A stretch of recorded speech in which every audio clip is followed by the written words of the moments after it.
Muy buenas tardes a todos y todas. Muchas gracias por estar aquí.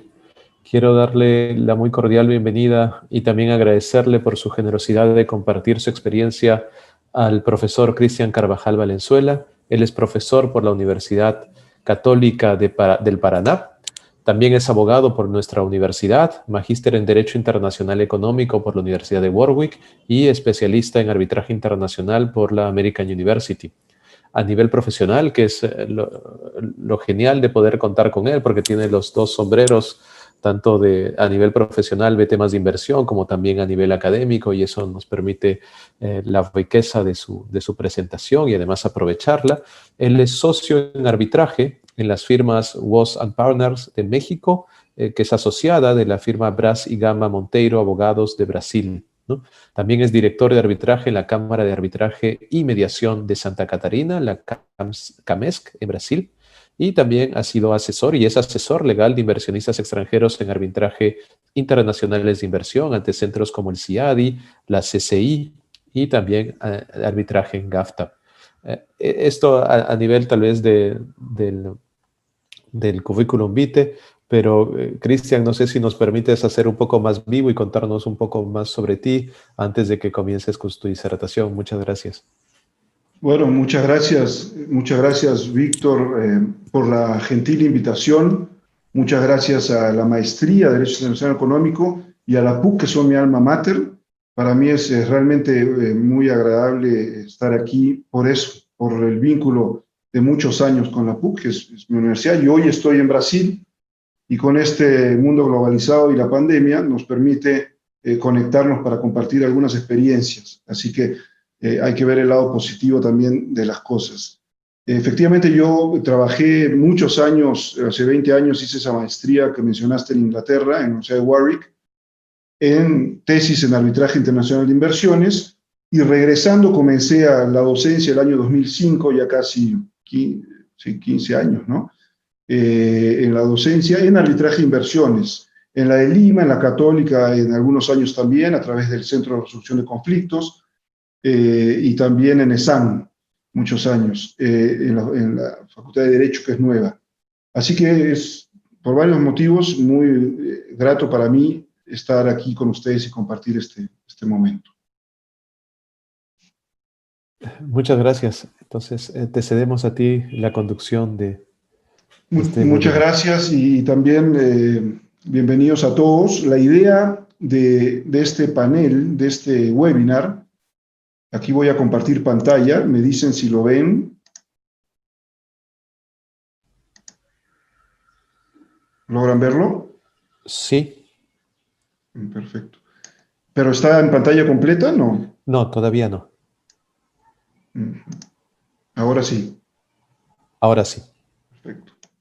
Entonces, la idea es tratar 4 o 5 temas, por eso es que nosotros vamos a tratar de abarcar varios temas que vinculan a Brasil y Perú.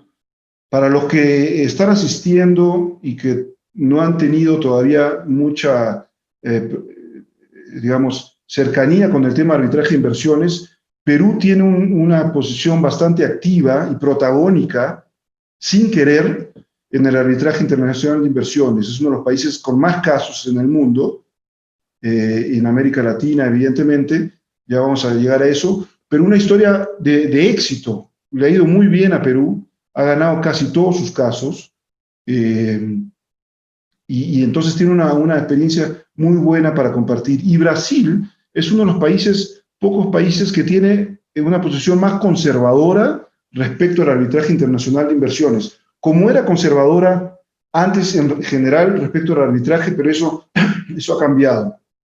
Entonces, un poco la idea es tratar estos temas. Brasil y su destacada participación en el arbitraje comercial internacional privado, entre privados, sin duda tiene una destacada y muy activa participación. Luego un poco hablar del sistema arbitral de inversiones en general, del CIADI, del proceso de reforma en el que se encuentra, de las críticas que hay hoy en día, que se van a agudizar en los conflictos COVID, como hoy se llaman, los conflictos que van a surgir producto de medidas estatales tomadas en una situación de emergencia como la que todos estamos viviendo, y algunas medidas podrán ser perfectamente válidas y justificadas, otras podrán haber pasado el límite de lo razonable y de lo proporcional, y por lo tanto podrán ir al arbitraje de inversiones, pero el test COVID, como se le puede llamar ahora, va a tener un gran significado en el destino de las reformas al arbitraje de inversiones, en esas críticas que ya ocurren hace un par de décadas y en las propuestas de solución. Ese es el punto 2. Luego vamos a entrar a estas posiciones de Brasil, las objeciones de Brasil al arbitraje de inversiones, algunas con sustento, otras con no tanto sustento, algunas actuales, la mayoría un poco desfasadas, en mi opinión, ideológicas. Brasil, al mismo tiempo que objeta el arbitraje de inversiones y no suscribe tratados de inversiones con arbitraje de inversiones, al mismo tiempo que hace eso, tiene un acuerdo propio, que se llama Acuerdo de Cooperación y Facilitación de Inversiones, un modelo propio que no es que invente la pólvora, pero tiene un modelo relativamente original que toma de otras propuestas y ese modelo está siendo implementado. Vamos a conversar aquí un poco de ese modelo. En mi opinión, es un modelo que también puede ser objeto de críticas importantes, y vamos a tratarlo aquí y después abrir a preguntas y a un diálogo, ¿no? Un poco voy a mencionar rápidamente del arbitraje local en Brasil. Básicamente, en tema de inversiones, se llevan arbitrajes, contratos de gran envergadura en cámaras, en centros de arbitraje brasileños, y vamos a ver qué significa eso, en qué se diferencia de un sistema arbitral internacional de inversiones el tener estos conflictos solamente en cámaras locales. ¿Qué significa eso de favorable o desfavorable para los privados? Un poco rápidamente, porque es un foro peruano desde Brasil, pero un foro peruano ustedes. Entonces, brevemente voy a hablar de la destacada experiencia peruana en el arbitraje de inversiones para llegar a un caso que es un caso súper actual, que es el caso Odebrecht contra Perú. Salvo que haya cambiado algo en los últimos pocos días, en los recientes días, que haga que la presentación requiera un ajuste en los últimos días. Es un caso muy interesante que involucra a una empresa brasilera y al Estado peruano, por eso me pareció interesante mencionarlo al final como punto último de la presentación. Entonces, el primer punto, Brasil y su destacada participación en el arbitraje comercial internacional, no en el de inversiones, como he dicho, que es un tema absolutamente diferente. En general, el arbitraje en Brasil, y eso lo vivo yo trabajo en el sur de Brasil, en una firma de abogados, en un centro de arbitraje como director de arbitraje, el arbitraje está creciendo, un poco tardíamente comparado con el crecimiento que se dio del arbitraje en el Perú, pero con mucha fuerza, tardíamente pero con mucha fuerza.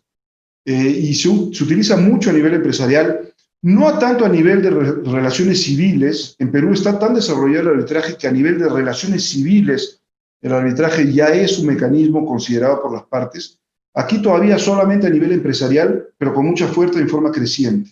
Con mucha fuerza y en forma creciente. La ley de arbitraje brasileña es del año 96, que es una ley moderna, muy parecida a la ley de arbitraje española, se inspiró en la ley de arbitraje española y en la ley modelo UNCITRAL. En eso, toma elementos, como todos los países del mundo que han tomado elementos de la ley modelo UNCITRAL para modernizarse y para insertarse en la comunidad internacional y para darle seguridad a la inversión. Entonces, es una ley relativamente moderna, muy breve, mucho más breve que la ley peruana, y tiene lo esencial. Solo que empezó con más claridad el arbitraje. Ya había arbitraje privado desde el 96, como digo, con algunos años de choque entre el Poder Judicial y el arbitraje brasilero, como en Perú, el del Poder Judicial peruano y el arbitraje peruano, que se fue aclarando, fue mejorando la relación, pero eso se aclaró en forma casi definitiva el año 2015, como dice en pantalla, cuando se da una norma que modifica la ley de arbitraje del 96 y permite por primera vez, con más claridad, que la administración pública ¿no? Las entidades de la administración pública, entidades estatales, arbitren controversias. Y eso recién en el 2015. Sabemos que en Perú desde el 98 existe el arbitraje de contratación pública, o sea, más de 98, 15 años, un poco más, 18 años de experiencia previa en arbitraje y contratación pública en Perú. Ya había antes del 2015 arbitraje con el Estado brasilero, antes del 2015, pero no era claro. Y habían impugnaciones, habían acciones en contra de los arbitrajes en diferentes estados, entonces no había claridad. Y en el 2015 eso se aclaró en esta modificación normativa a nivel federal, donde hoy ya se permite. Pero la única aún diferencia entre el arbitraje de contratación pública brasilero y el peruano es que en Perú la ley obliga a ir al arbitraje con la contratación pública, de contratación pública. En Brasil se permite y va a depender de cada entidad en su contrato negociar o no una cláusula arbitral. Puede que la propia entidad específica no quiera y quiera seguir llevando sus conflictos al Poder Judicial. No ocurre ya en los grandes contratos de envergadura porque los inversionistas exigen arbitraje, pero sigue siendo opcional, caso por caso. En Perú ya es obligatoria por ley. Otro tema que es importante mencionar, que en materia de arbitraje comercial internacional, Brasil es el principal usuario en América Latina del arbitraje comercial internacional. 30% de los casos, también por las dimensiones de la economía brasilera, son de Brasil en América Latina. 30% de los casos son brasileros. Y en el mundo, Brasil es el tercero en el mundo, como usuario del arbitraje internacional de la ICC de París. O sea, es un actor por naturaleza absolutamente protagonista del arbitraje comercial internacional. Es el primero en América Latina y el tercero en el mundo. Solamente detrás de Estados Unidos y de Francia. Tan importante es la participación de Brasil en el arbitraje comercial internacional entre privados, ¿no? O contratos comerciales, podría ser el Estado también, pero contrato meramente comercial, eso va a arbitraje comercial internacional. Tan importante es esta participación de Brasil y tanto le interesa a la ICC que se expande el arbitraje comercial internacional, que se inauguró hace pocos años una sede en Sao Paulo, luego de la de París, la original, Nueva York, Singapur y Shanghái. Es la quinta sede en el mundo, Sao Paulo, y el único en América Latina, y eso es un reflejo de la actividad, de la gran actividad del arbitraje en materia comercial internacional de Brasil. Sectores principales que muy parecido en general a muchos países de América Latina: energía, construcción, telecomunicaciones, fusiones, adquisiciones, financiero. Un poco como sectores en realidad: energía, construcción, telecomunicaciones y financiero. Y agregué fusiones y adquisiciones porque es una materia más que un sector que lleva a muchos arbitrajes internacionales. En cuanto al marco normativo, ya mencioné, es un marco normativo favorable en Brasil como en Perú. Desde el 2002 es parte de la Convención de Nueva York sobre el reconocimiento y ejecución de laudos extranjeros, que muchos de ustedes deben conocer. El Perú es mucho antes, desde el 88, para que vean cómo, a pesar de que somos un país menor desde el punto de vista de las dimensiones de la economía, país mediano en América Latina y Brasil un país grande, en materia arbitral, legislación, iniciativas, práctica, tenemos mucha actividad. Incluso yo puedo decir, digamos,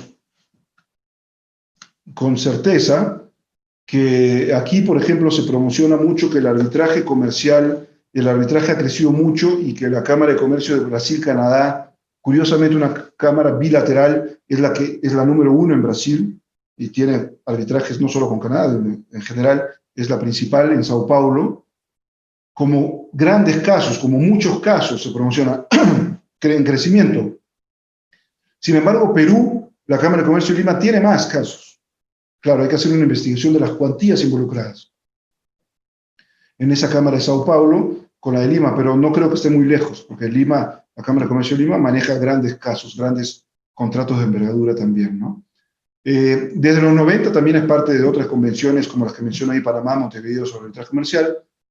Es, ya dije, inspirada la ley brasilera en la ley modelo UNCITRAL, como lo es el caso de Perú, que otorga mayor seguridad jurídica a las inversiones, al comercio, ¿no? A la inversión privada en general. Hay una buena relación poder judicial y arbitraje en Brasil. No fue siempre pacífica, como no lo fue en Perú tampoco. Hoy hay una función de colaboración, de consolidación. Son bajos el porcentaje de anulación de laudos arbitrales a nivel interno, mucho menos a nivel de laudos extranjeros que llegan a Brasil. La mayoría se reconocen a través de la aplicación de la Convención de Nueva York. Entonces hay un respeto al arbitraje por parte del Poder Judicial y hay un apoyo necesario por parte del arbitraje en el Poder Judicial, que es muy saludable, ¿no? Hoy el Superior Tribunal de Justicia, que está en Brasilia, es el órgano competente para ver las homologaciones y ejecuciones de laudos extranjeros en este país. Y como dije, bueno, hay una tendencia a no colocar obstáculos a esa libre circulación de laudos extranjeros, ¿no?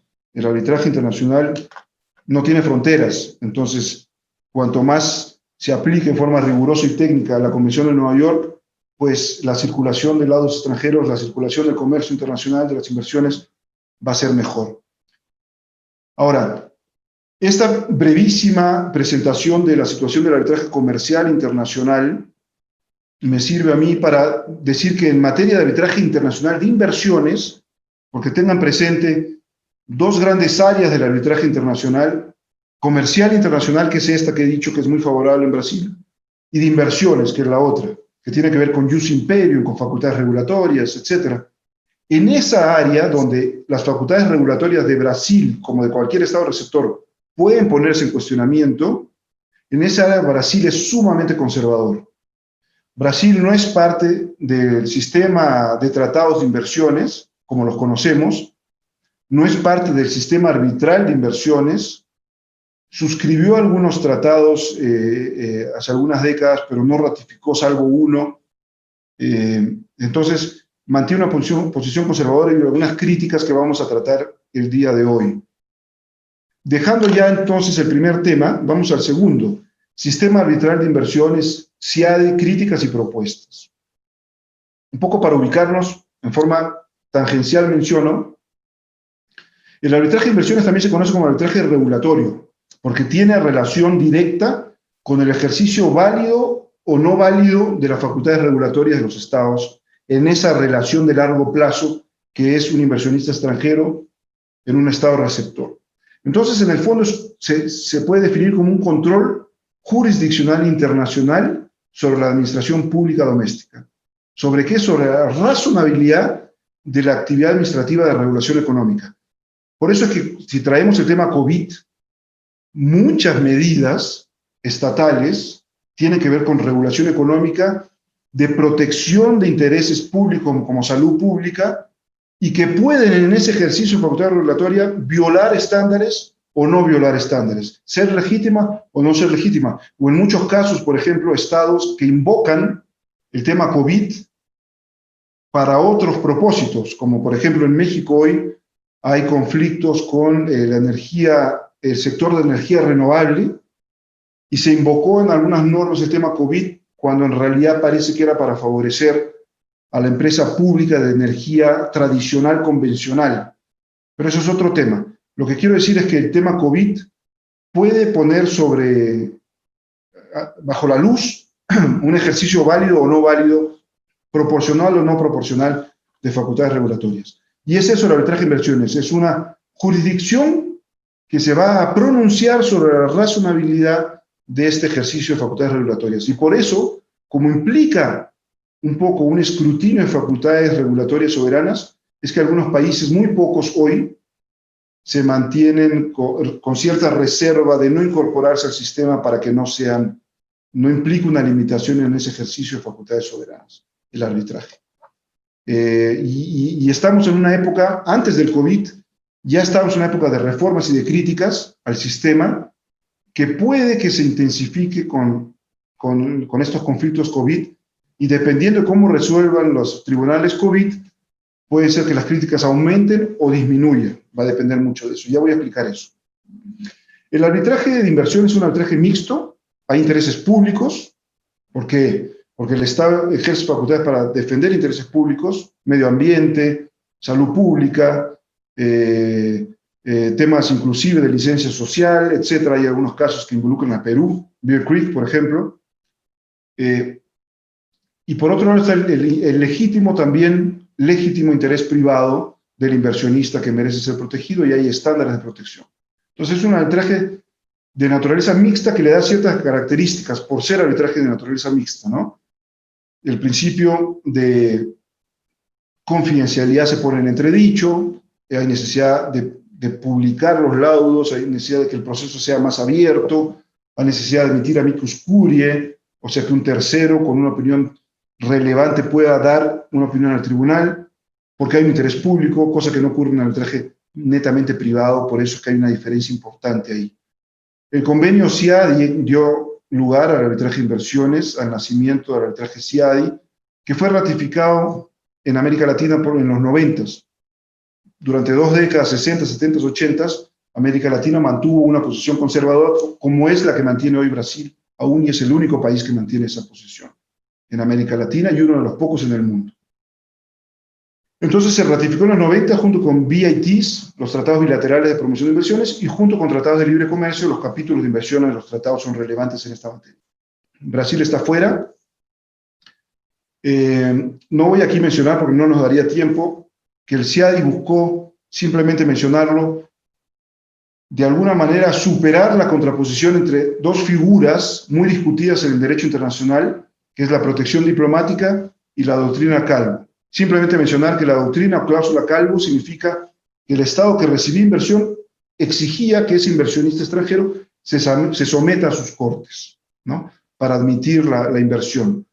Entonces, eso era incompatible con el interés de los inversionistas extranjeros, la exigencia a cortes nacionales, y esos inversionistas antes del CIADI pedían protección diplomática y terminaba politizándose el conflicto, y el CIADI busca superar eso y crear un mecanismo neutral, institucional, arbitral, en donde el inversionista y el Estado receptor puedan resolver jurídicamente, jurisdiccionalmente sus controversias.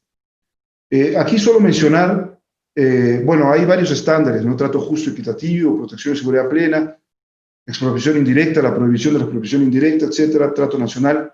Solo lo menciono para ubicarnos en el tema, no da tiempo para explayarnos y hablar en detalle. A través de las preguntas podremos entrar a algunos temas así.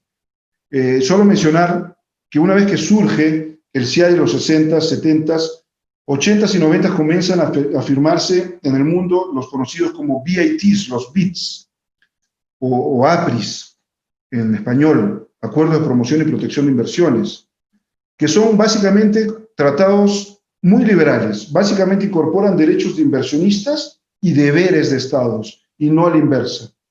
Ya los capítulos de inversión, que son más equilibrados, ya incorporan derechos de inversionistas, pero también deberes de inversionistas, también derechos de estados, y procuran ser más equilibrados. De hecho, los TLCs, esta nueva regulación, es producto de las críticas a los BITs ultraliberales, en donde básicamente los inversionistas ganaban en esa época la mayoría de los casos. Eso se estabilizó, se equilibró. ¿Qué críticas se han hecho al sistema? Un carácter incipiente, indefinido del derecho internacional. ¿Qué quiero decir con eso? Ustedes van a ver, o los que han tenido alguna exposición al tema, los laudos arbitrales de inversión se define el contenido de la decisión en base a estándares de protección de inversiones. Y son estándares amplios. ¿Qué es trato justo y equitativo? Hay varios subestándares. Entonces hay un cierto nivel de subjetividad, sí, en los estándares de protección, que está en cierta forma más próximo al common law, al derecho anglosajón, que al civil law, que al derecho civil. Y eso genera cierto espacio de críticas, porque hay laudos arbitrales de inversión que pueden ser contradictorios, ¿no?, que pueden ser sobre los mismos hechos, los mismos estados, el mismo sector económico, y que dieron lugar a decisiones diferentes, porque los tribunales arbitrales eran diferentes, eran 3 personas diferentes en cada tribunal. Y no están obligados a resolver como se resolvió antes. No es jurisprudencia vinculante.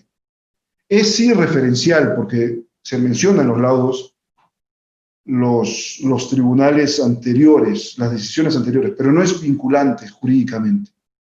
Y eso ha generado laudos contradictorios, falta de predictibilidad, y a eso apunta esa primera crítica, un carácter incipiente e indefinido del derecho internacional de las inversiones.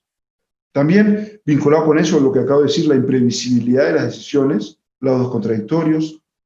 Había y hay todavía una percepción que la mayoría de los laudos favorecían a los inversionistas. Hoy yo puedo decir que es injusta esa crítica porque basta hacer un análisis de la jurisprudencia que es pública, está en muchos sites especializados del CIAD y entre otros.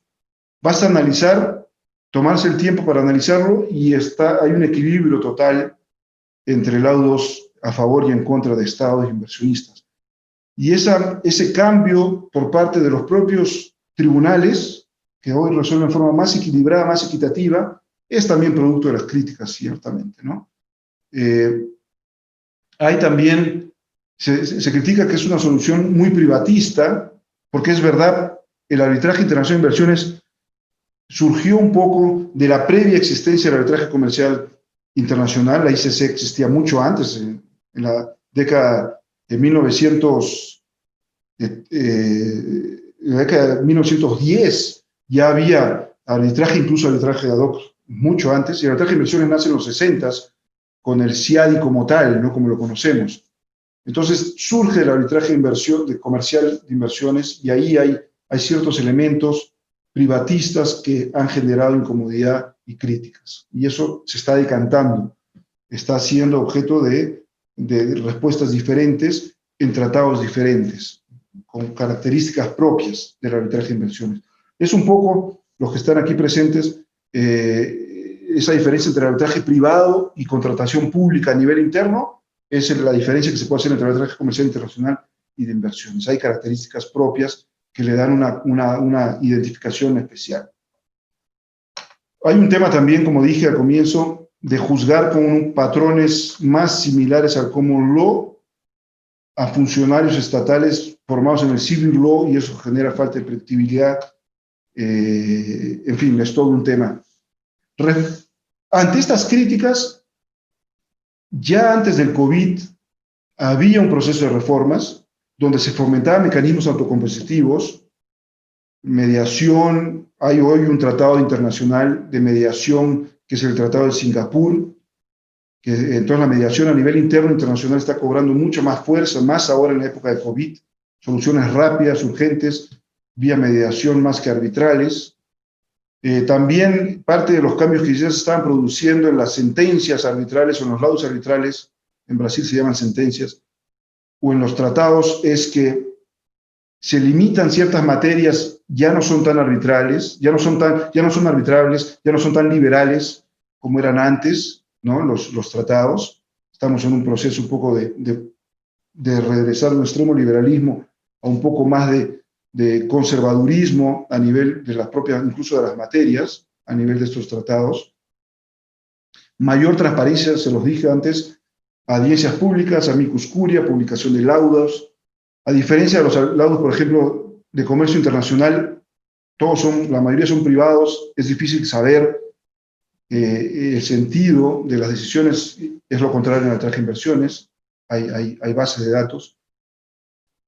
Luego, una cosa interesante es que se comienza a admitir la posibilidad de apelación de laudos de inversiones, una segunda instancia arbitral, no judicial, porque eso sí sería desnaturalizar, arbitral, pero segunda instancia, se permite ya en varios tratados, cosa que choca con esta noción de arbitraje que tenemos, arbitraje rápido, una sola instancia, pues el arbitraje de inversiones tiene sus propias características y admite, porque hay un interés público.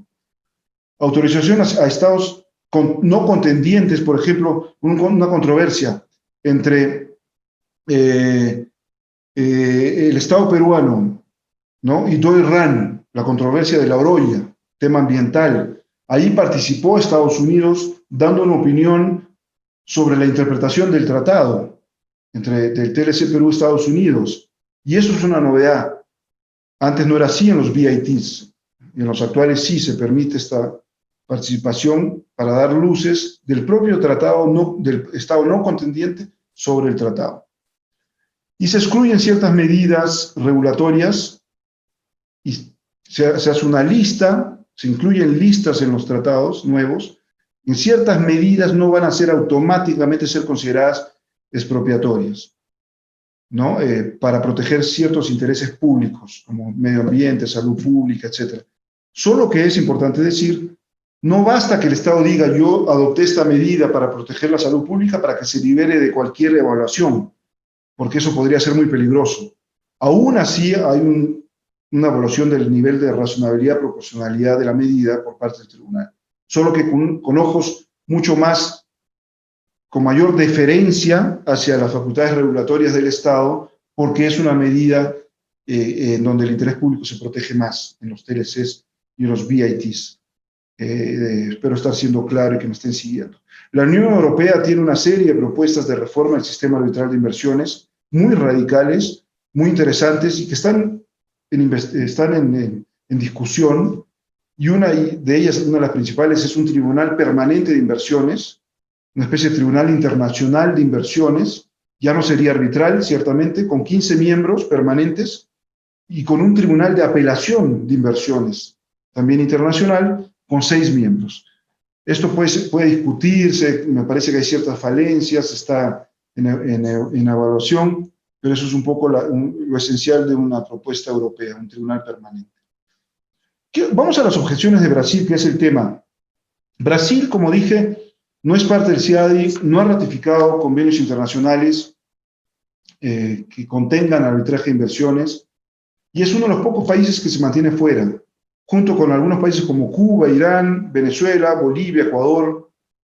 Muy pocos países han decidido mantenerse fuera. Y Brasil argumenta formalmente desde Itamaraty, el Ministerio de Relaciones Exteriores, que es el principal, digamos, columna de opinión en contra de ser parte del sistema de arbitrar inversiones, 6 objeciones principales, y donde digo comentario preliminar, es mi comentario preliminar a esa objeción, o sea, mi respuesta preliminar a esa objeción para discutirlo, ¿no?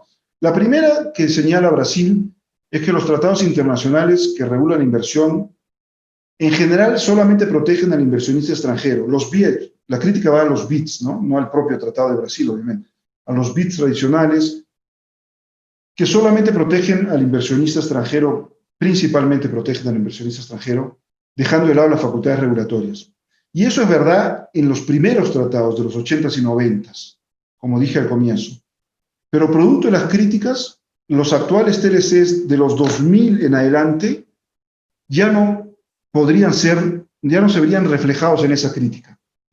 Las facultades regulatorias hoy son mucho más consideradas e incorporadas en los tratados. Hay un mayor equilibrio en los TLCs y eran mucho más liberales, cuando digo liberales, más proinversionistas en los BITs de 2 décadas antes, ¿no? Entonces ya no es una crítica que responde a la realidad de hoy, es una crítica desfasada por los cambios, por la evolución ocurrida, ¿no? Segunda objeción, ahora rápidamente ustedes dirán, pero ¿por qué hubo ese cambio de los BITs a los TLCs? No es un amor al arte, digamos, de repente los negociadores de los tratados se dieron cuenta que estaban siendo muy liberales y que había que ser más equilibrados. No es tanto eso, es un cambio en la posición de los actores en la economía internacional. Los que formulaban los modelos en la época de los BITs, los países europeos, Estados Unidos básicamente, eran países exportadores netos de capital. Ya de los 2000 en adelante son también receptores netos de capital. Entonces, exportan e importan, entonces comienzan a ser objeto de demandas de inversión y comienzan a preocuparles lo que no les preocupaba, que eran las facultades regulatorias. Y por eso de ellos surge la iniciativa de equilibrar los tratados. Entonces no es tanto un amor, no es que amor, no es tanto un interés jurídico en equilibrar, sino un tema económico que estaba por detrás, buscar un equilibrio, porque yo puedo ser hoy mi Estado objeto de demandas arbitrales y tengo que tener los elementos en los tratados para defenderme, ¿no? La segunda objeción de Brasil es que los estados pierden la mayoría de los casos. Y tampoco es cierto. Hoy, de acuerdo a las estadísticas, aquí me va a ser del 2018, que son datos objetivos verificables, pero se mantienen en el 2019 y 20, los estados tuvieron éxito en 35% de los casos, en etapa de jurisdicción o méritos, los inversionistas en 30 y en 35 llegaron a un acuerdo, ¿no? O se desistió por diferentes motivos, el inversionista no continuó el proceso. Entonces está bastante equilibrada en cuanto a los datos estadísticos, y esta es una crítica que no responde ya tanto a la realidad. Tercera objeción de Brasil, Argentina. Brasil, como ustedes saben, siempre ha tomado a Argentina como modelo en muchos aspectos. Y entonces Argentina, un actor protagonista en el arbitraje, el primero, estado más demandado, tuvo la gran parte de sus casos iniciaron por la crisis económica del 2001-2002. Yo estudiaba en Inglaterra en esa época, tenía amigos argentinos que no sabían qué hacer una vez culminada la maestría, regresar a Argentina en la enorme crisis en la que estaba, y eso originó una serie de incumplimientos contractuales, medidas políticas de emergencia, algunas justificadas, otras no. Entonces Argentina perdió muchos casos, ganó algunos pocos, pero es un referente negativo para Brasil. Brasil piensa, si a Argentina le pasó esto, entró sus facultades regulatorias totalmente cuestionadas, totalmente observadas, con laudos contradictorios, vinculados con la figura del estado de emergencia. ¿Para qué voy a entrar yo? Ese es un poco el pensamiento, porque Brasil, si hay un país que en Brasil es referente, es Argentina, y siempre fue así. Sin embargo, mi crítica a esa objeción de Brasil es que es un análisis casuístico. Lo que hay que hacer es un análisis casuístico de la medida estatal. Cada estado tiene su propia forma de actuar, cada circunstancia económica de cada estado es diferente. Entonces es un error pensar que porque Argentina del año 2001-2002, esas circunstancias son necesariamente extendibles al Brasil de hoy. Y lo que menciono ahí, ¿por qué mejor, más que compararse con esa Argentina de esa coyuntura, por qué no compararse con Perú, con un país no tan demandado, pero en tercer lugar en América Latina, muy demandado en muchos casos, o demandado en muchos casos, pero sin embargo le ha ido muy bien, ha ganado casi todos los casos.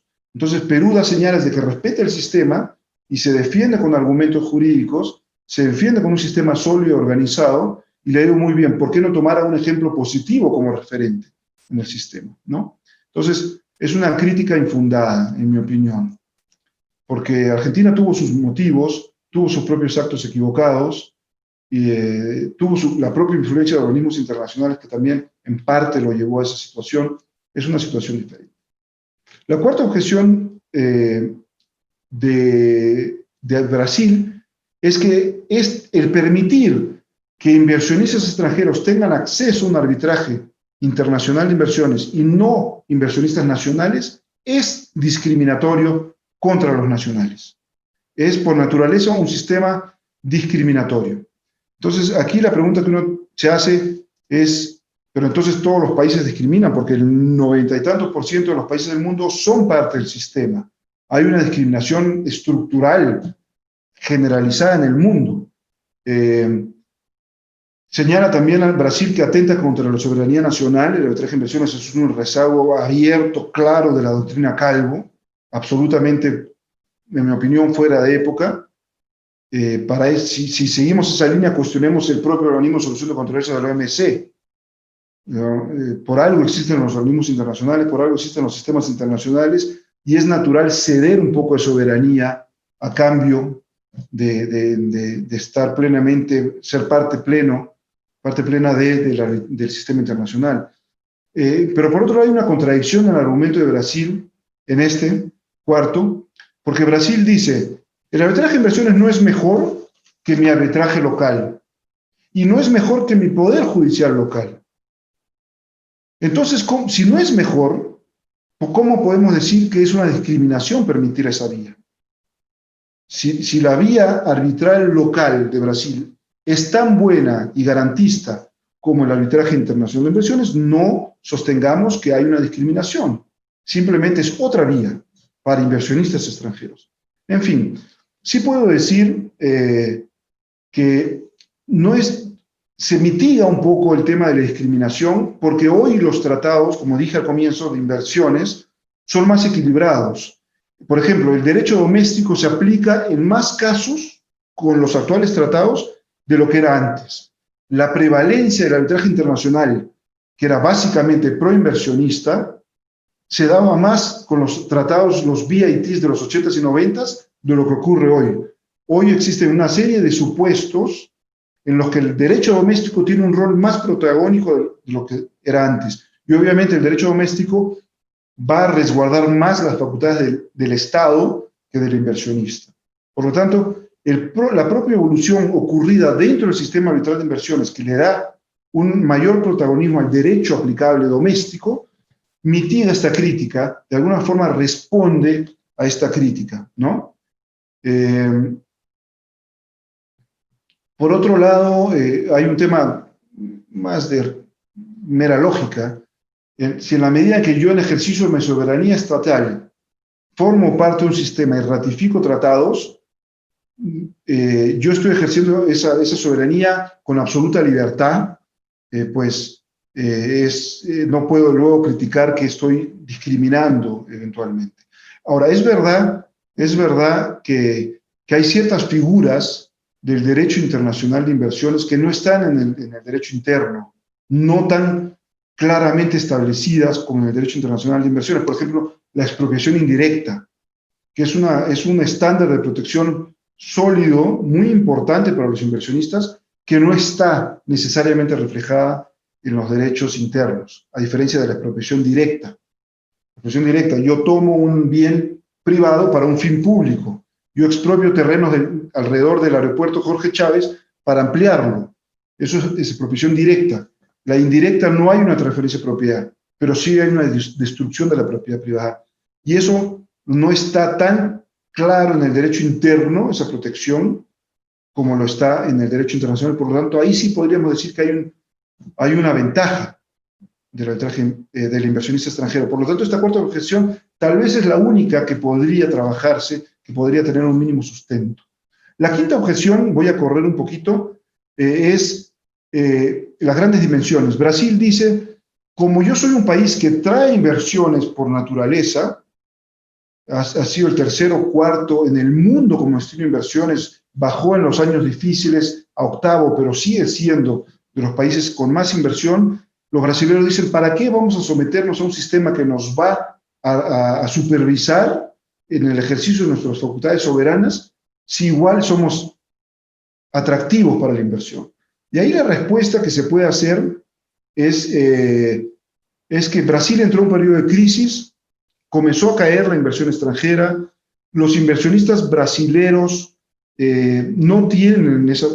Cuando un país decide ser parte del arbitraje de inversiones, no solamente tiene que ver hacia sus facultades regulatorias que van a ser de alguna manera materia de escrutinio, sino también el interés de sus inversionistas nacionales en el exterior, cómo van a ser protegidos.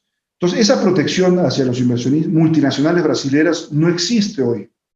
Y lo que hoy está ocurriendo es que multinacionales brasileras tienen que acudir a otros BIDs de otros países con el Estado receptor, como es el caso de Odebrecht, que ha demandado al Perú a través del BIT Perú, Bélgica, Luxemburgo, como está ahí en el último párrafo, para demandar al Perú, porque la cadena de propiedad accionaria pasa por Bélgica, Luxemburgo. Entonces utilizan estos mecanismos de treaty shopping o simplemente de estructuración de la propiedad accionaria para valerse el sistema a pesar de que formalmente critican. Y el gran riesgo que ocurre es que muchos tribunales pueden considerar, dependiendo del caso concreto de cuándo se realizó esta estructuración de la propiedad, podrían considerar que eso es un fraude, un abuso del derecho, dependiendo del momento de la adquisición, de qué forma se estructuró, como digo, la inversión. Entonces es un riesgo de quedarse sin protección, sin sistema, utilizar tratados de otros países. Ocurre y ocurre mucho. pero existen riesgos, existen laudos que pueden eventualmente impedir. Entonces, el tema en cuanto a esta objeción es que la gran pregunta que Brasil puede hacerse es ¿cuánto podría aumentar aún más si Brasil fuera parte del arbitraje de inversiones, si tuviera tratados, si tuviera arbitraje abierto, ¿no? Para tratar con los inversionistas? Otro, se dice rápidamente que no está comprobado que la ratificación de BITS y TLCs realmente contribuyen a la inversión. Y aquí solamente mencionar muy rápido, las investigaciones están divididas. Algunas de ellas dicen que hay, digamos, hay un efecto neutro. Obviamente no va a ahuyentar la inversión, el ser parte del sistema, eso no, pero podría no tener tampoco un efecto positivo, neutro. Y hay otra mitad de las investigaciones que dicen que sí, que tiene un efecto de atraer inversiones, de promover inversiones, especialmente en países medianos, pequeños, ¿no? Que compiten para atraer inversiones con más fuerza. Tiene un efecto de compromiso y de efecto demostrativo, un efecto de compromiso internacional vinculante y de seriedad de intenciones frente al inversionista extranjero. Eso no se discute, ¿no? Y aquí termino con este tema de las objeciones de Brasil, señalando que la posición de Brasil, Brasil siempre tuvo una posición de liderazgo en el derecho internacional y aquí está renunciando a esto.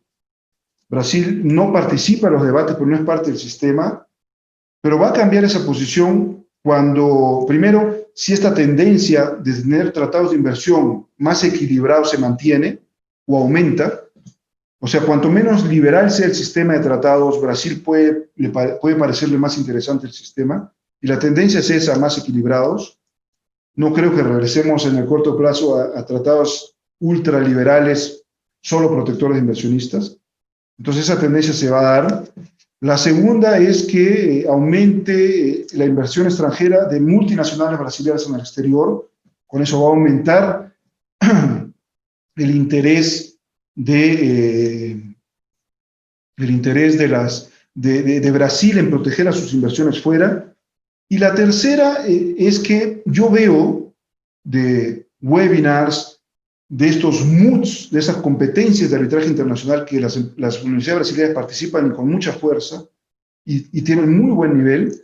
La juventud brasileña está muy interesada, la gente de 20, 30 años, en el arbitraje de inversiones, a diferencia de la gente de mi edad, que tienen esta postura conservadora que viene de 2 décadas atrás. Entonces, esa juventud, cuando ocupe lugares de decisión, de liderazgo, va a ser también un factor para el cambio hacia el arbitraje de inversiones y sin duda eso va a impulsar mucho eventualmente. Es un tema. Hoy sí creo que la posición de resguardo se entiende hasta que se vea qué va a pasar con los casos COVID, ¿no? Si van a ser favorables a Estados, favorables a inversionistas, equilibrados, es un veremos.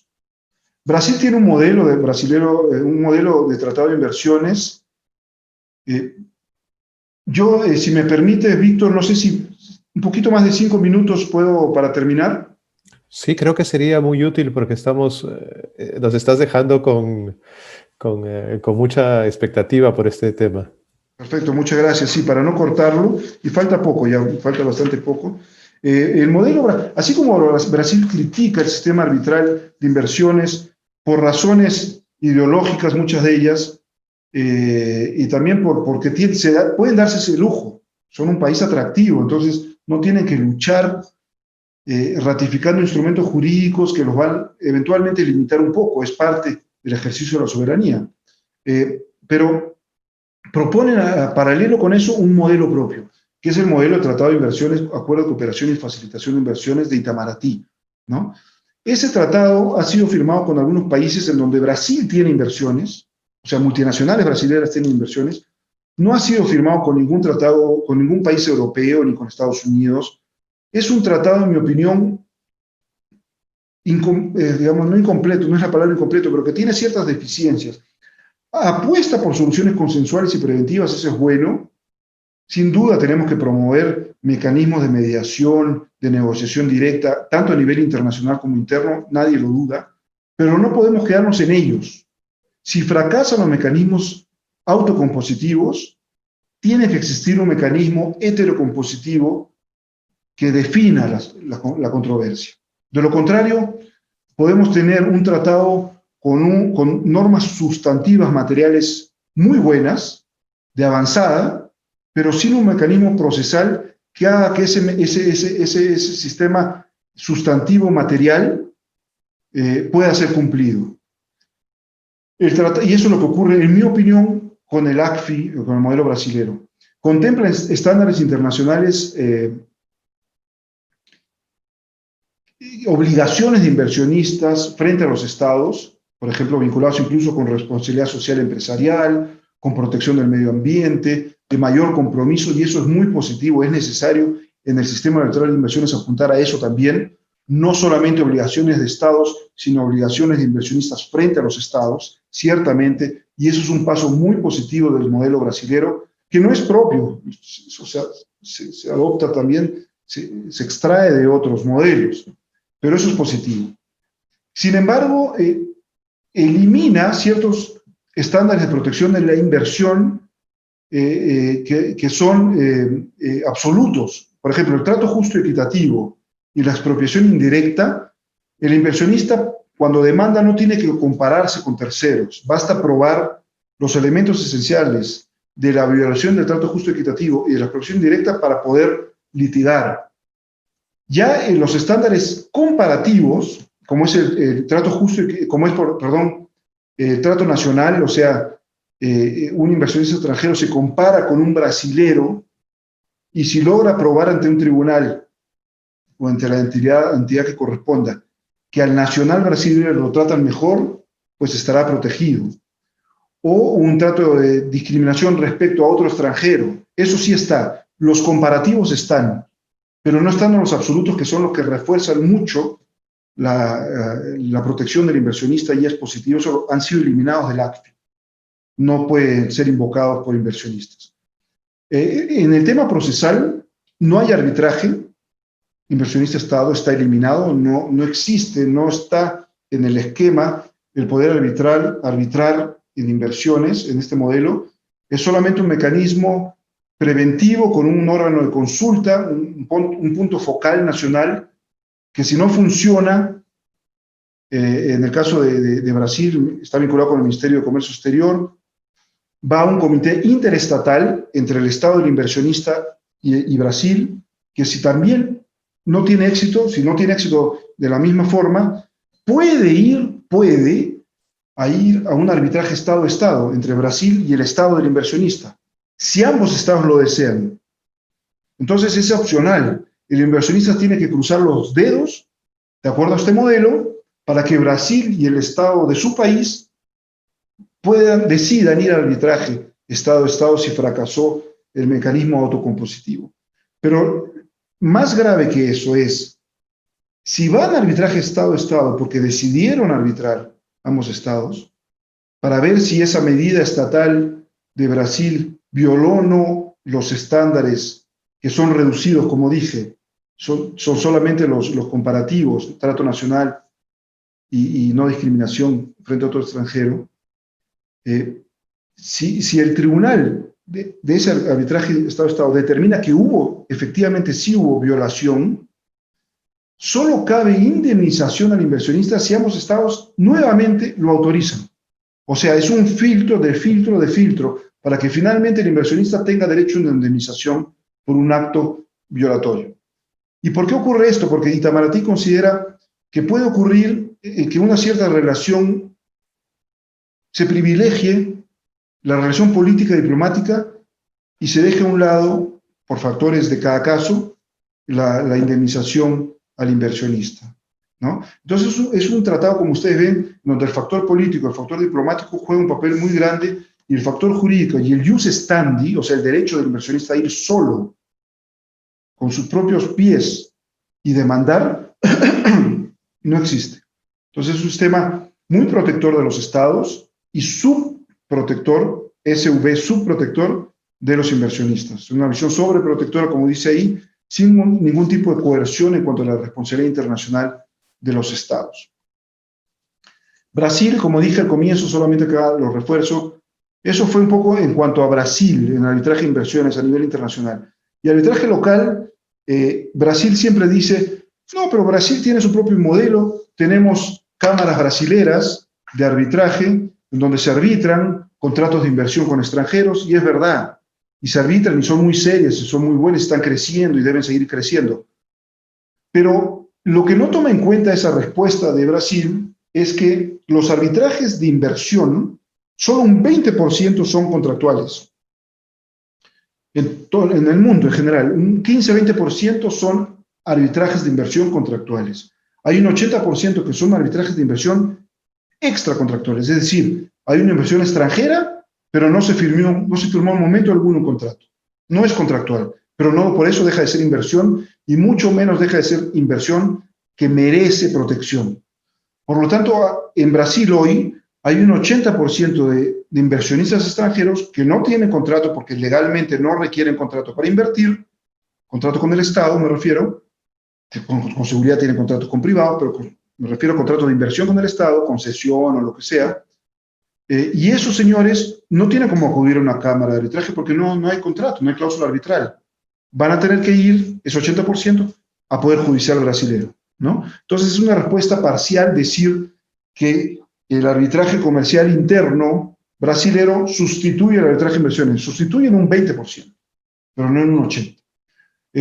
Desde la aprobación de la ley de arbitraje el año 96, como dije, se fundaron muchos centros, algunos centros de arbitraje grandes, como la Cámara de Comercio de Brasil-Canadá en Sao Paulo, la Cámara de Arbitraje de la Federación de Sao Paulo, la FIESP, que es un monstruo, la CBMA, Cámara Brasilera de Mediación y Arbitraje, que está en Río, descentralizado, CAMARP, también en Belo Horizonte, Minas Gerais, y en Sao Paulo, Río, pero con mediana actividad. Ya en 2015 esto se refuerza, como dije al comienzo, se autoriza el arbitraje con el Estado y surgen aún más cámaras de arbitraje, CBMAE, CBMAE en Brasilia, CANFIEP, Arbitraje en Curitiba, sur de Brasil, donde yo estoy, el estado de Paraná, CAMES, descentralizada a lo largo de Brasil, y es básicamente un arbitraje online, el de CAMES.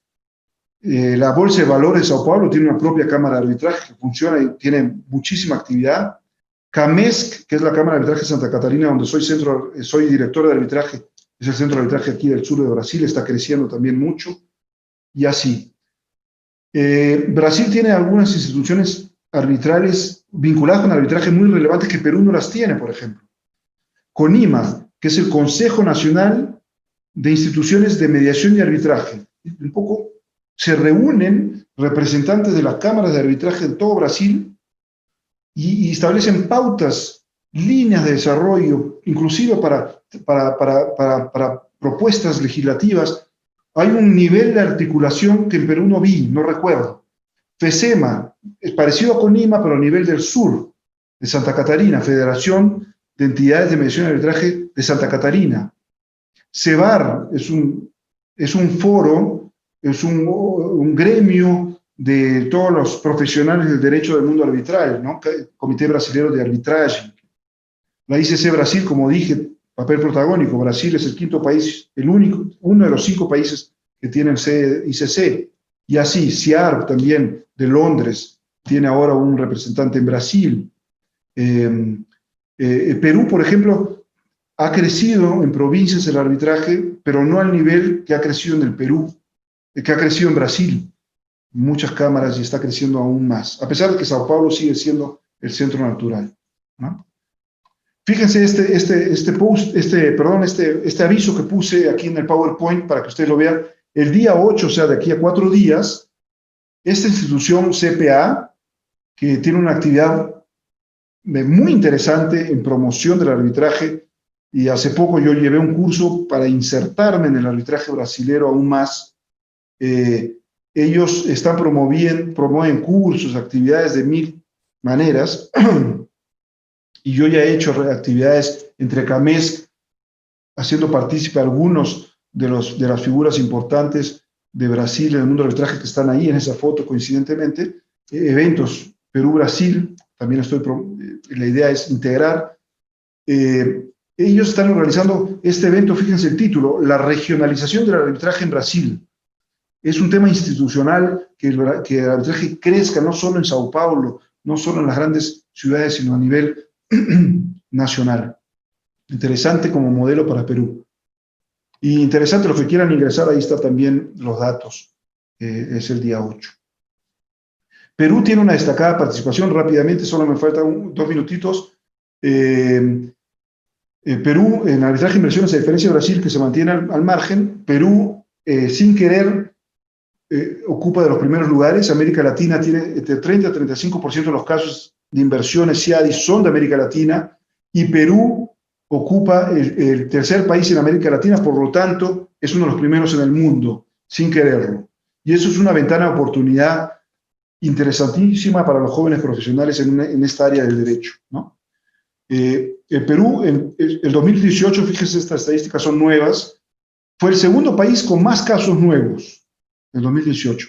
El 2019 también el segundo país, junto con Argentina y Venezuela, 2 casos. Y en el 2020, en el año de la pandemia, Perú es el país número 1 en los casos más demandados. 5 nuevos casos.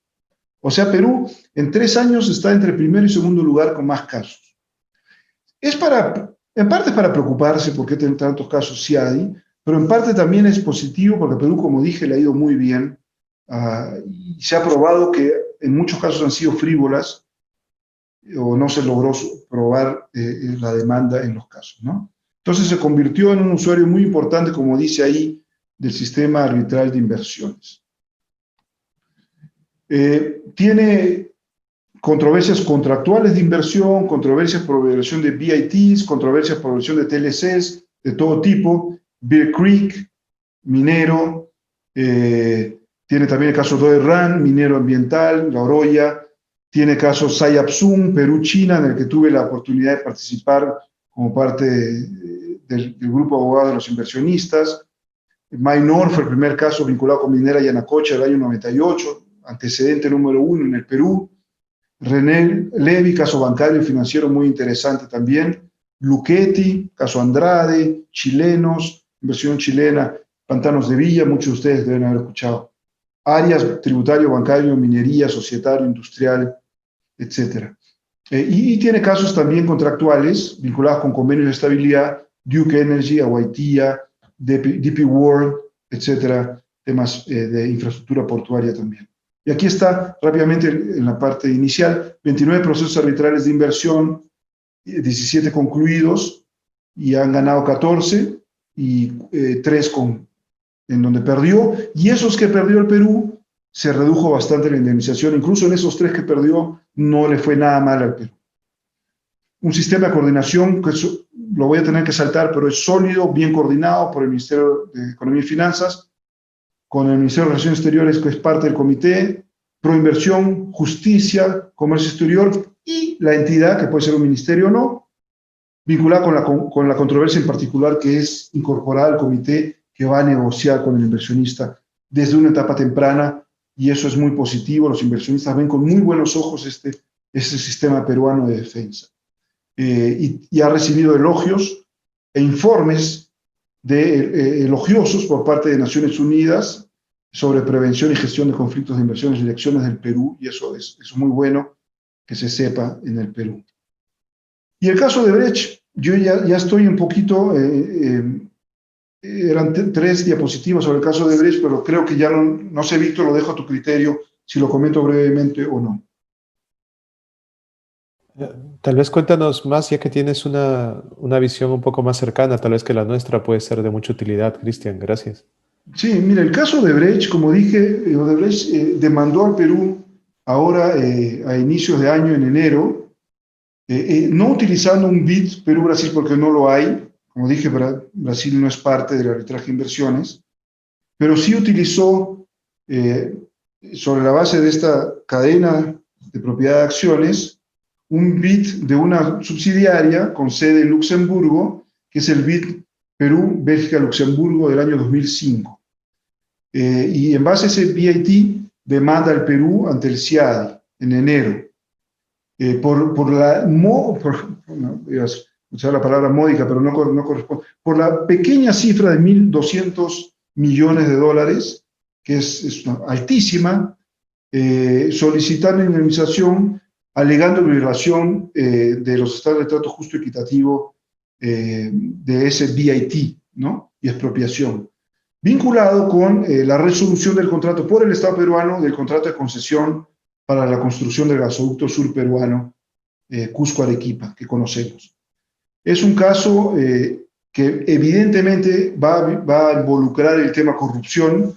El tema arbitraje y corrupción es un tema delicado, es un tema que antiguamente, hasta hace poco tiempo, y creo que podemos decir que algunos tribunales todavía siguen esa línea, cuando surge un tema corrupción en la relación material que llevó al arbitraje, surge un tema corrupción, muchos tribunales prefieren no asumir jurisdicción. Señalan que esto es un tema que afecta al inversionista y en virtud de la doctrina de los clean hands o manos limpias, que básicamente señala que un inversionista pierde el derecho a las protecciones que da el sistema del derecho internacional de inversiones, que da el tratado y que da el arbitraje de inversiones, pierde ese derecho, se incurrió en actos de corrupción en el Estado receptor. Si eso ocurre, los tribunales de inversión normalmente, en virtud de la doctrina de Clean Hands, se han declarado sin jurisdicción, porque perdió el inversionista su derecho. Pero un argumento que hay que pensar en esa aplicación así tan a rajatabla de la doctrina de los Clean Hands, que va a ser materia del caso Odebrecht Perú, sin lugar a dudas, creo yo, es que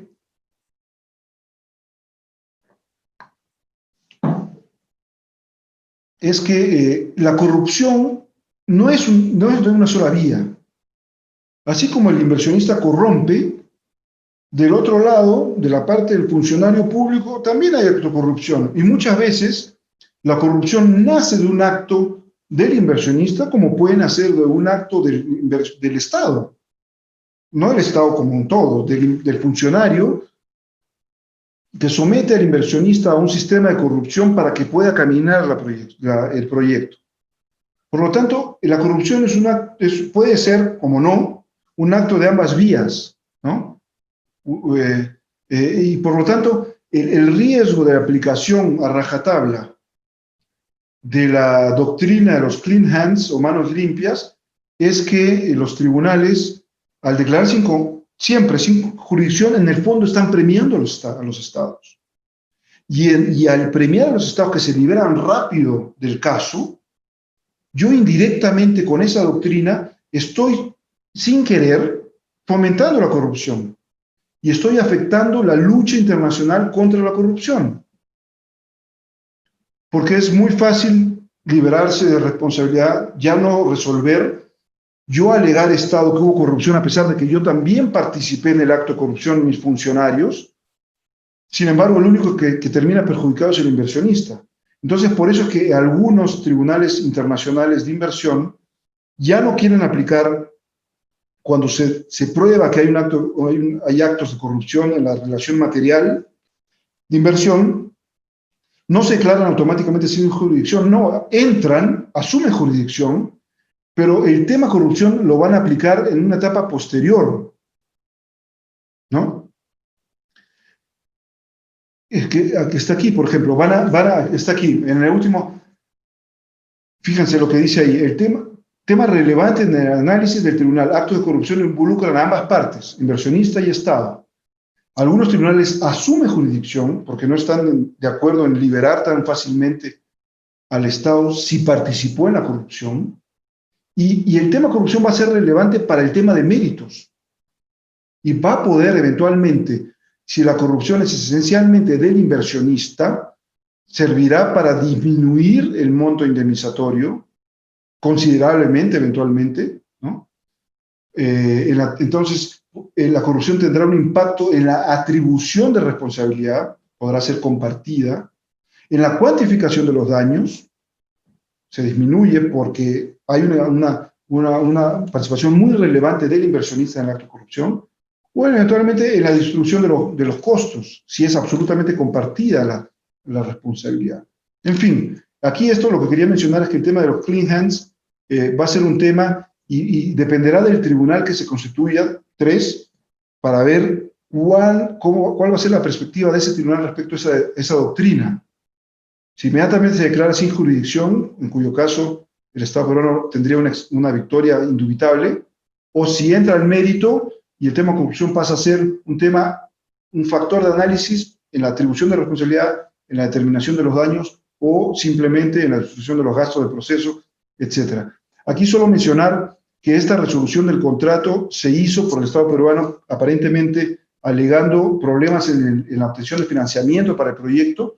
No se alegó el tema corrupción para resolverlo, ¿no? Sí, probablemente se va a alegar ahora como defensa en el arbitraje.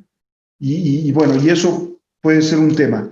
No necesariamente va a perjudicar al Estado peruano el hecho que no se haya resuelto alegando corrupción, porque claro, ayudaría que se haya resuelto por eso, ayudaría, pero no perjudica al Estado porque ante el tribunal se va a tener que ventilar el tema corrupción y probar, si fuera el caso, independientemente de que haya sido resuelto por eso o no, ¿no? Porque perfectamente se puede resolver por otra razón y eso no significa que no haya existido corrupción. Tal vez no había en el momento de la resolución y había otros factores más técnicos, como la falta de financiamiento. Entonces, una cosa no lleva a la otra. El no haberlo alegado en su momento, el no haber hecho uso de la cláusula de corrupción en su momento no significa que no se pueda defender con ese argumento. Sin embargo, el Estado peruano va a tener que ver que no se aplique por el tribunal esta idea de que no tiene por qué afectar la etapa de jurisdicción, quedarse en la etapa de jurisdicción contra la corrupción, tal vez entrar a méritos. Eso va a depender de cada tribunal y cada tribunal tiene una composición diferente, como dije al comienzo, algunos son más liberales que otros, ¿no? Entonces es un poco un albur saber cuál va a ser la perspectiva del tribunal en este tema. Eso es básicamente lo que quería explicarles. Si más preguntas, yo quedo a disposición. Espero haber sido más o menos claro. Gracias. Muchísimas gracias a ti, Cristian. Tengo acá unas Voy a cerrar palmas virtuales. Ahí está. Sí.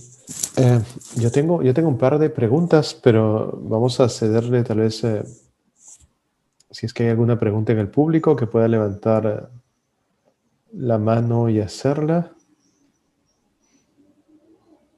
Si no, mientras se animan, también pueden hacer las preguntas por escrito. Yo entonces lanzo mi primera pregunta. ¿Podemos entender entonces que esta política de negociar y tal vez firmar, aunque no ratificar, como tú mencionabas, los ACFI, se derivan justamente de este problema de la crisis económica de Brasil? No sé si te seguí bien allí. No, cuando mencioné crisis económica era una de las razones por las que alegaba Brasil para no ser parte, pero la crisis económica de Argentina, la que originó una serie de incumplimientos y originó esos casos masivos contra Argentina, algunos con laudos contradictorios, y eso es visto como una experiencia negativa en el CIADI, que es utilizada por Brasil para no ser parte del sistema. Y tal vez lo que mencionaste tú ahora es que la actual crisis sanitaria y económica que estamos viviendo, que es otra distinta, hoy sí es más, yo si fuera del gobierno brasilero, sí diría que hoy sí puede ser prudente esperar qué va a pasar con los arbitrajes de inversión COVID para saber si van a ser ultraliberales, en cuyo caso conviene no ser parte en este momento, o si van a seguir siendo equilibrados como venían siendo, en función a esos resultados, tomar una decisión si me integro o no. Yo creo que eso puede con seguridad estar siendo parte en los altos funcionarios que ven estos temas, ¿no? Sigo aprovechando porque nadie se anima. Sí. Mencionabas estos datos muy, muy interesantes acerca de que solo el 20% de las disputas entre inversionistas por contratos de inversión terminan en arbitraje y el 80% va al Poder Judicial. ¿Cómo es la percepción del Poder Judicial brasilero en la resolución de estos problemas inversionistas? Eso del 20-80% tiene que ver, es una estadística de los casos CIADI. Entonces estoy yo haciendo una extrapolación.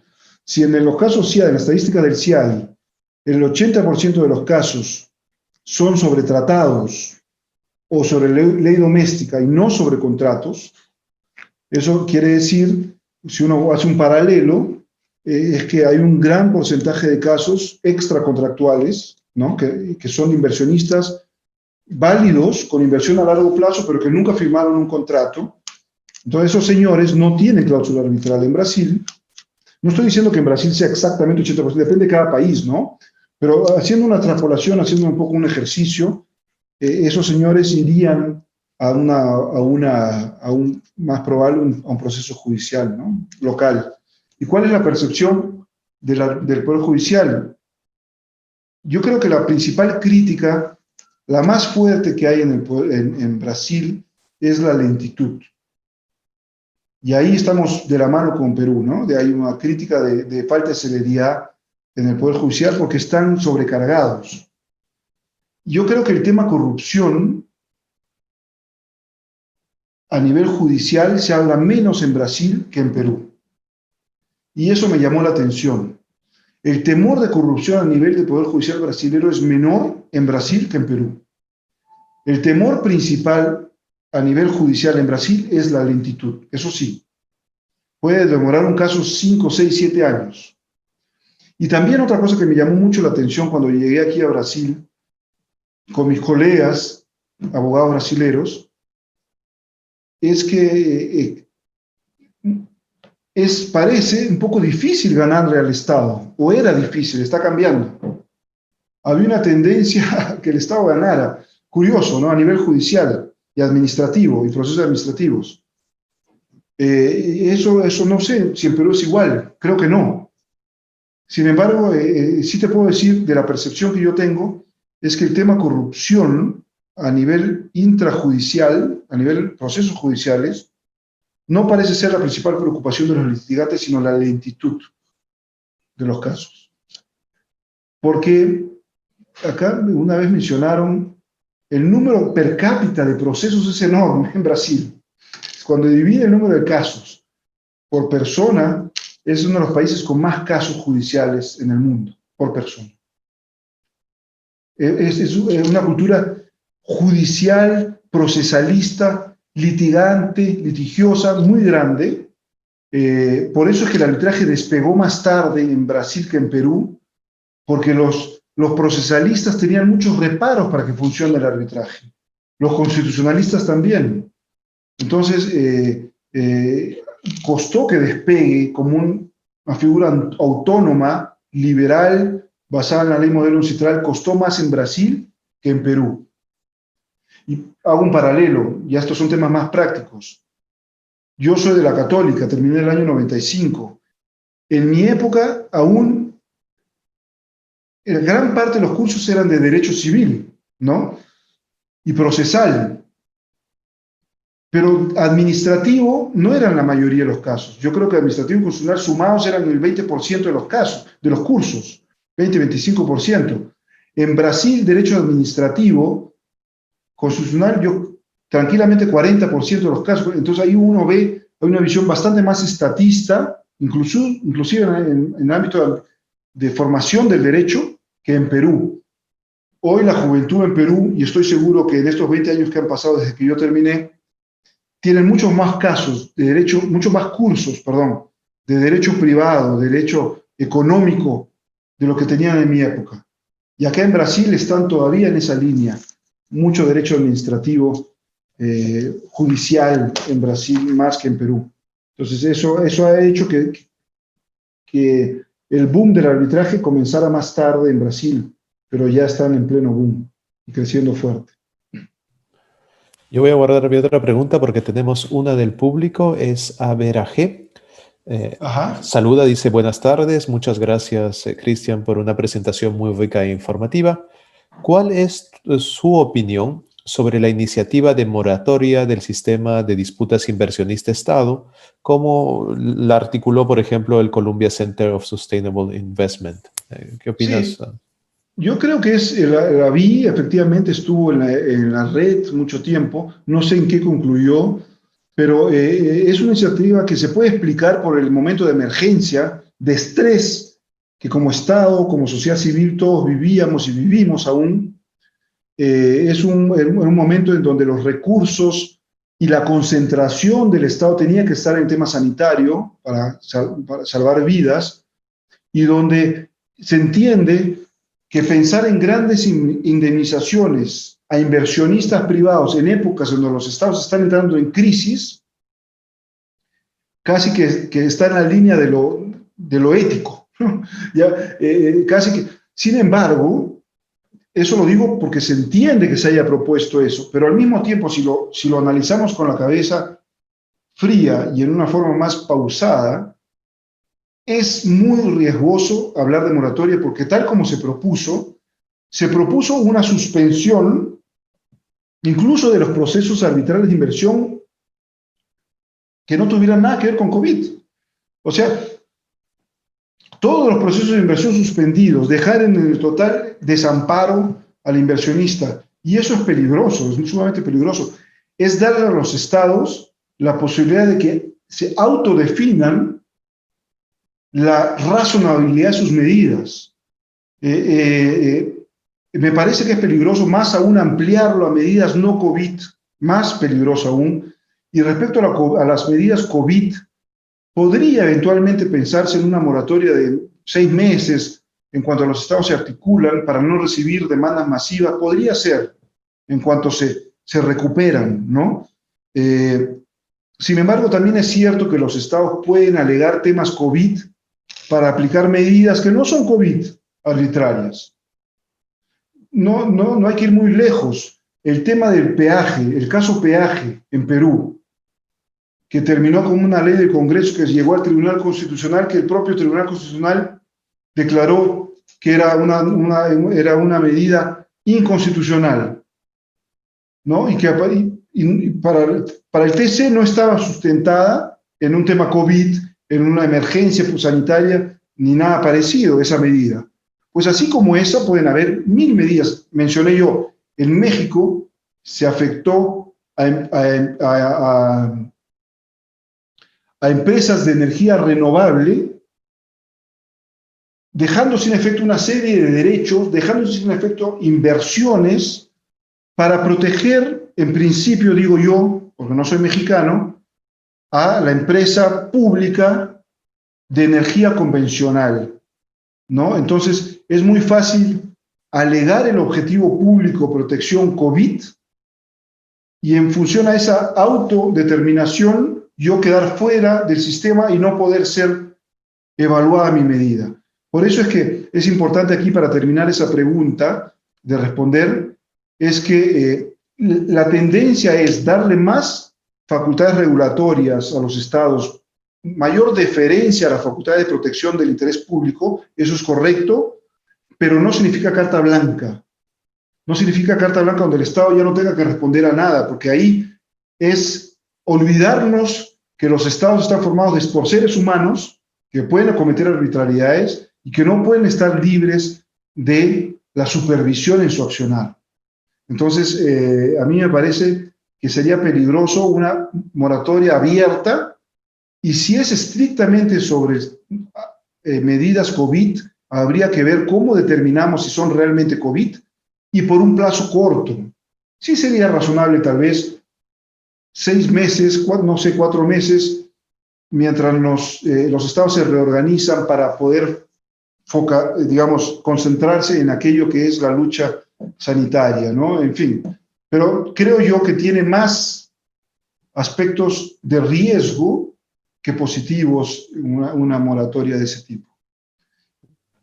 Muchas gracias. Era Ana quien te preguntaba ello. Hay 2 preguntas más. La primera viene del Facebook Live, a quienes también saludamos.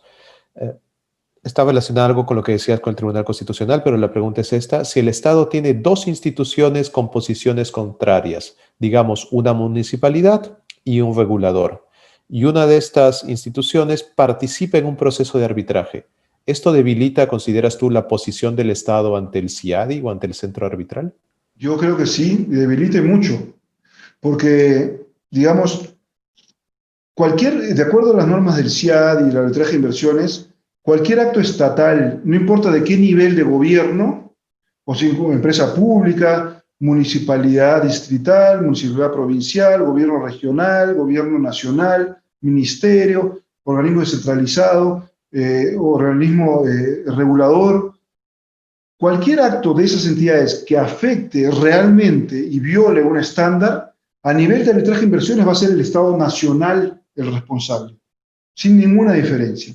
Otra cosa es que después internamente se distribuyan responsabilidades, ¿no? Pero a nivel de defensa en un arbitraje de inversiones es el Estado nacional, el gobierno nacional, el Perú, a través del Ministerio de Economía y Finanzas, que se defiende. Y va a tener que defender la medida de esa entidad pequeña de su Estado que cometió el abuso. Entonces, cuando hay una contradicción entre diferentes entidades de gobierno, si el inversionista sabe capitalizar esa contradicción en su defensa procesal, por supuesto que debilita la posición del Estado. El caso que acabo de mencionar de peajes, Congreso diciendo una cosa, TC diciendo otra, claramente se muestra eso al tribunal y es un elemento, pues, para los buenos abogados que lo pueden capitalizar y mucho. Había un caso, por ejemplo, uno de los casos típicos y muy comentados, el caso Metalclad, una compañía norteamericana que invirtió en una planta de residuos peligrosos en el estado de San Luis de Potosí, Municipalidad de Guadalcazar. El gobierno federal dio luz verde desde el inicio de la inversión. El estadual o estatal, San Luis de Potosí, dio luz verde y luz roja y cambiaba, falta de definición. Y el gobierno municipal de Guadalcazar, luz roja siempre. Esas contradicciones fueron las que hicieron en gran medida que México perdiera el caso ante Metalclad. Justamente el tribunal consideró que México no le da garantía de previsibilidad con señales contradictorias, falta de transparencia. Entonces, si hacemos ese paralelo con ese caso histórico que tiene más de 25 años, sin duda, el Estado tiene que procurar ser lo más coherente posible en su actuar frente al inversionista para evitar que se utilicen en un arbitraje, porque, repito, ante un tribunal arbitral, las acciones de cualquier entidad de gobierno son atribuibles al Estado y el Estado responde. Y si hay actos de diferentes entidades estatales contradictorios, todos van a ser atribuibles al Estado Nacional y tendrá que responder por esas contradicciones. Entonces, sí, la respuesta es sin duda debilita la posición del Estado tener estas contradicciones. Muchas gracias, Cristian. Tenemos Enrique Cabrera, también saluda, profesor Carvajal. ¿Cuál es su opinión respecto al third party funding, es decir, el financiamiento por terceros del arbitraje, y el deseo de los estados de regular el disclosure, es decir, revelar esta información en los capítulos de inversión? Yo creo que el third party funding efectivamente nació en los países del common law, Inglaterra, Estados Unidos. En América Latina ha comenzado a ingresar, originalmente había un tema ético para nosotros en el tema de financiar una demanda, sin embargo eso se ha ido superando y creo yo que se legitima aún más el third party funding, se legitima más en una época de crisis, donde yo tengo un crédito, yo tengo un derecho violado y tengo derecho a demandar, pero no tengo los recursos. Entonces, en una época de crisis como la actual, universal, y no sabemos todavía ninguno de nosotros, de ustedes ahí o yo aquí, cuáles van a ser las dimensiones de la crisis económica acá en cada estado, pues el third party funding va a suplir una deficiencia, una falta de recursos. Entonces, no necesariamente tiene que ser un tema violatorio de aspectos éticos, ¿no? Ahora, la segunda pregunta, el deseo de los estados de regular, me parece que es absolutamente legítimo. Tiene que haber disclosure, necesariamente, obligatoriamente, porque el third party funding podría estar vinculado con una de las partes, podría estar vinculado con un miembro del tribunal, inclusive. Imagínense un third party funding financiando un demandante y el third party funding es de propiedad indirecta, como sea, de un miembro del tribunal. ¿Dónde queda la imparcialidad y la independencia del tribunal? Por supuesto, yo soy de la opinión de que tiene que haber absoluta transparencia respecto al third party funding frente a las partes y frente al tribunal arbitral. De lo contrario, es un factor de riesgo grande. Si vamos a admitir el third party funding, tiene que haber transparencia y disclosure. Muchísimas gracias, Cristian. Ya no hay más preguntas. No sé si quisieras comentarnos algunas palabras finales y de despedida. Aquí No, parece que perdón. Hay una. Sí. sí. Erika Tuesta nos comenta. Buenas tardes. A partir de las respuestas a las preguntas anteriores, entonces, en el arbitraje de inversiones, ¿el Estado es castigado por sus propias debilidades económicas e institucionales? ¿Dónde queda la asunción del riesgo de un inversionista que por decisión propia viene a invertir al país? ¿O es que el arbitraje es su seguro a la inversión? Bueno, muy interesante. Es muy interesante la pregunta. Es válida, lo discutimos mucho en clase. El arbitraje de inversiones no puede ser un seguro de la inversión. Y ha sido utilizado muchas veces de manera frívola por inversionistas. Ciertamente que no, pero esa no es la idea del sistema. Y si a eso apuntó o a eso fue derivando, debe ser corregido, ciertamente, porque lo que apunta el sistema es a evitar la arbitrariedad. Una cosa es que los estados, cada uno tenga su propio nivel de evolución en cuanto a transparencia, en cuanto a nivel de articulación de los diferentes niveles de gobierno. No vamos a comparar los estándares de protección desde la óptica de Suecia con un estado latinoamericano. Ciertamente el inversionista, y aquí estoy totalmente de acuerdo con la opinión de Erika, ciertamente el inversionista entra a un país sabiendo de las características de ese sistema. Obviamente, el caso Metalclad que mencioné, un inversionista entra a México conociendo y debe conocer y debe hacer un due diligence, que puede haber ciertas contradicciones o falta de claridad en ciertos aspectos regulatorios, que tal vez en Suecia, en Suiza no existan.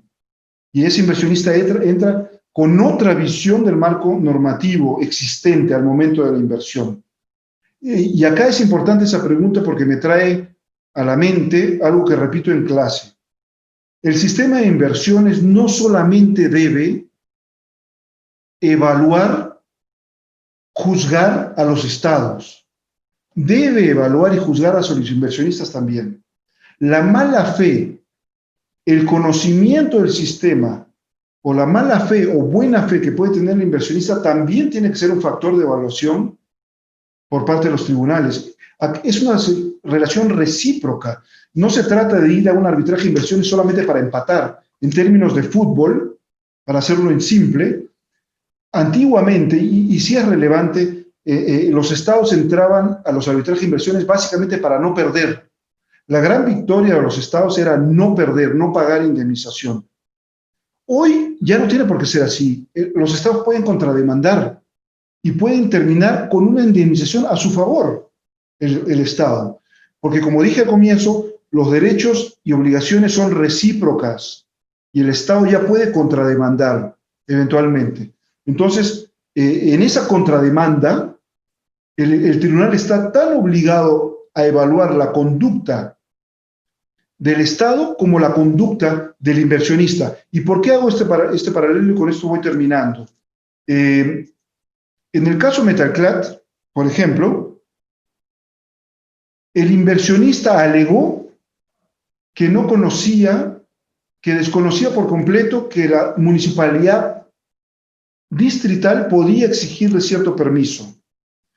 Pero la verdad es que había suscrito un contrato de opción antes de invertir, en donde ese permiso tenía que ser aclarado antes de ellos invertir. Ellos suscribieron un contrato donde el factor que alegaron que no conocían en el arbitraje, sí lo conocían porque lo pusieron como un factor para ejercer la opción. No sé si me explico.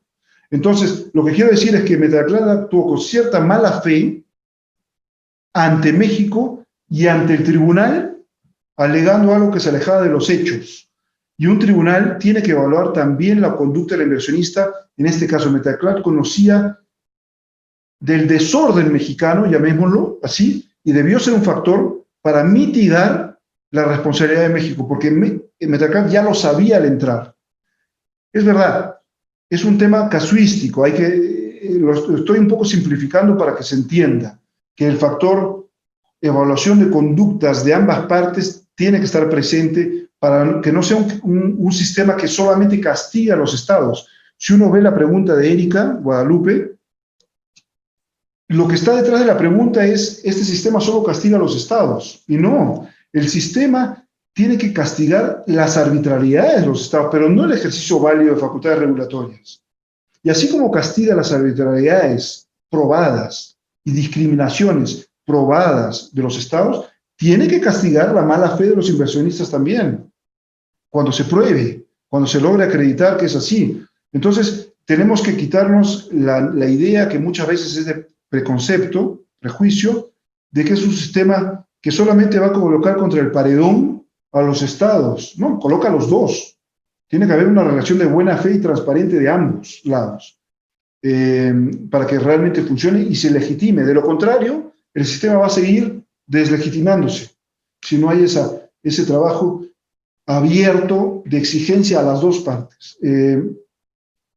No sé si Erika, más o menos, tratando de ser auténtico en lo que uno quiere del sistema, ¿no? No es un sistema para favorecer a inversionistas, no debe serlo, tampoco para favorecer a estados que puedan ser arbitrarios. Lo que se busca es una relación saludable inversionista-estado. Muchas gracias, Cristian. Ahora creo que sí, que no hay preguntas. No sé si nos das algunas palabras finales. Bueno, no, simplemente agradecer. Fue un poquito más largo, pero creo que ha sido interesante, productivo. Me gustaron las preguntas, todas acuciosas, con conocimiento previo del tema. Y para mí es muy agradable, en lo personal, estar con ustedes porque soy PUC y estoy lejos, lejos de Perú, en un momento en que uno quisiera estar más cerca por las circunstancias. Y espero poder compartir en el futuro en otras circunstancias y compartir con ustedes esta experiencia que para mí ha sido muy, muy interesante.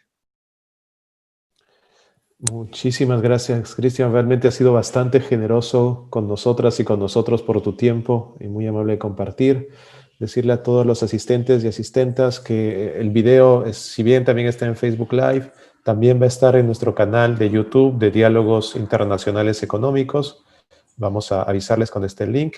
Y para los interesados e interesadas, también recuerden que la promoción 2021 de la maestría, quienes quieren estudiar en nuestra maestría, las admisiones ya están abiertas y pueden visitar nuestra página web y nuestras redes sociales.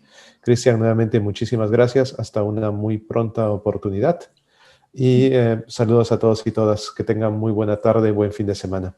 Muchas gracias a todos y que estén todos muy bien. Gracias, Víctor. Hasta luego.